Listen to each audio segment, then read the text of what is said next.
नमस्कार। आज हम निवेश की दुनिया की एक बहुत ही आम लेकिन जरूरी पहेली को सुलझाने वाले हैं। वो है लंप सम या एसआईपी। यानी जब निवेश करने के लिए एक बड़ी रकम हाथ में हो तो उसका क्या किया जाए। चलिए इस उलझन को सुलझाते हैं। जरा सोचिए, कहीं से अचानक कुछ पैसे आ जाएं, मान लीजिए कोई बोनस मिला हो या शायद विरासत में कुछ रकम मिली हो। तो अब सवाल ये उठता है कि इस पूरे पैसे को एक ही बार में मार्केट में लगा देना चाहिए या फिर इसे धीरे धीरे थोड़ा थोड़ा करके निवेश करना बेहतर है। तो चलिए सबसे पहले उस रास्ते को देखते हैं जो ज्यादातर लोगों के मन में सबसे पहले आता है। वो है लंप सम, यानी कि एक मुश्त निवेश। देखिए, लंप सम का मतलब बहुत सीधा है, सारा का सारा पैसा एक ही बार में एक साथ मार्केट में लगा देना।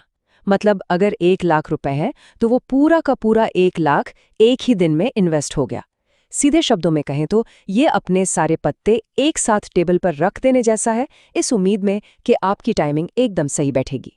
और यहीं पर इसका हाई रिस्क हाई रिवॉर्ड वाला खेल समझ आता है।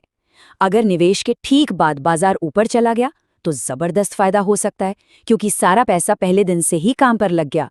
लेकिन अगर बाजार गिर गया तो नुकसान भी उतना ही बड़ा झेलना पड़ सकता है। सारा का सारा खेल सही टाइमिंग का है। तो ये तो हुई लंप सम की बात। अब आते हैं दूसरे ऑप्शन पर, एक ऐसा तरीका जो आजकल बहुत बहुत पॉपुलर है। मैं बात कर रही हूँ एसआईपी की, यानी सिस्टमैटिक इन्वेस्टमेंट प्लान। एसआईपी में कहानी बिल्कुल अलग है।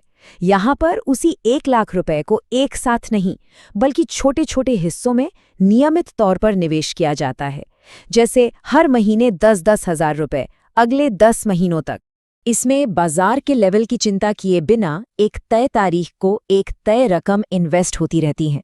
तो कभी कभी ये खरीदारी तब होती है जब कीमतें थोड़ी ज्यादा हों, और कभी कभी तब जब कीमतें कम होती हैं। और जानते हैं, यहीं पर एसआईपी का असली जादू काम करता है। जब बाजार गिरता है तो उसी तय रकम से म्यूचुअल फंड की ज्यादा यूनिट्स खरीदी जाती हैं। और समय के साथ होता क्या है कि जो खरीद की लागत है ना, वो एवरेज आउट हो जाती है। मतलब वो जो सबसे बड़ा डर होता है कि कहीं सारा पैसा मार्केट के पीक पर ना लगा दिया हो, उस बड़े जोखिम से बचाव हो जाता है। तो सवाल ये उठता है कि आखिर इतने सारे लोग एसआईपी को क्यों पसंद करते हैं। इसके कुछ बड़े कारण हैं। पहला तो ये कि ये हमारे पैसे कमाने के तरीके से मेल खाता है, जैसे हर महीने आने वाली सैलरी। दूसरा, ये हमें इमोशनल होकर फैसले लेने से बचाता है, जैसे बाजार गिरने पर घबराकर निवेश रोक देना। और हाँ, जो लोग पहली बार निवेश कर रहे हैं उनके लिए ये अनुशासन बनाने का एक बेहतरीन तरीका है। तो ठीक है, अब हमारे सामने दो बहुत ही मजबूत रास्ते हैं। एक है लंप सम, दूसरा एसआईपी। लेकिन असली सवाल तो अब आता है कि इनमें से चुनना कौन सा है। सही तरीका कैसे चुने, इसका जवाब दो चीजों में छिपा है। पहला, एक निवेशक बाजार के उतार चढ़ाव के साथ कितना सहज है, और दूसरा, ये पैसा आया कहाँ से है, एक मुश्त मिला है या फिर एक नियमित आमदनी का हिस्सा है। यहाँ एक बात साफ तौर पर समझ लेनी चाहिए, ये लंप सम बनाम एसआईपी की कोई जंग नहीं है जहां किसी एक को ही जीतना है। देखिए, एक्सपर्ट्स भी यही कहते हैं, असली सवाल ये नहीं है कि कौन सा तरीका बेहतर है, बल्कि ये है कि एक निवेशक के तौर पर किसी के स्वभाव और उसकी वित्तीय स्थिति के लिए कौन सा तरीका सबसे सही बैठता है। लेकिन क्या कोई ऐसा रास्ता है जिसमें दोनों के फायदे मिल जाएं?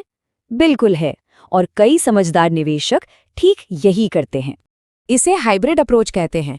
इसमें किया क्या जाता है, रकम का एक हिस्सा तुरंत लंप सम के तौर पर निवेश कर दिया जाता है ताकि वो पहले दिन से ही बाजार की ग्रोथ का फायदा उठा सके, और जो बाकी बची रकम है उसे अगले कुछ महीनों के लिए एसआईपी में डाल दिया जाता है।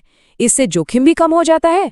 तो आखिर में ये पूरा चुनाव एक सवाल पर आकर टिक जाता है, और ये सवाल फिलॉसफी का है। लक्ष्य क्या है, मार्केट को टाइम करने की कोशिश करना या मार्केट में टाइम बिताने पर ध्यान देना। इस सवाल का जो जवाब है वही किसी भी निवेशक को उसके लिए सही रास्ते पर ले जाएगा।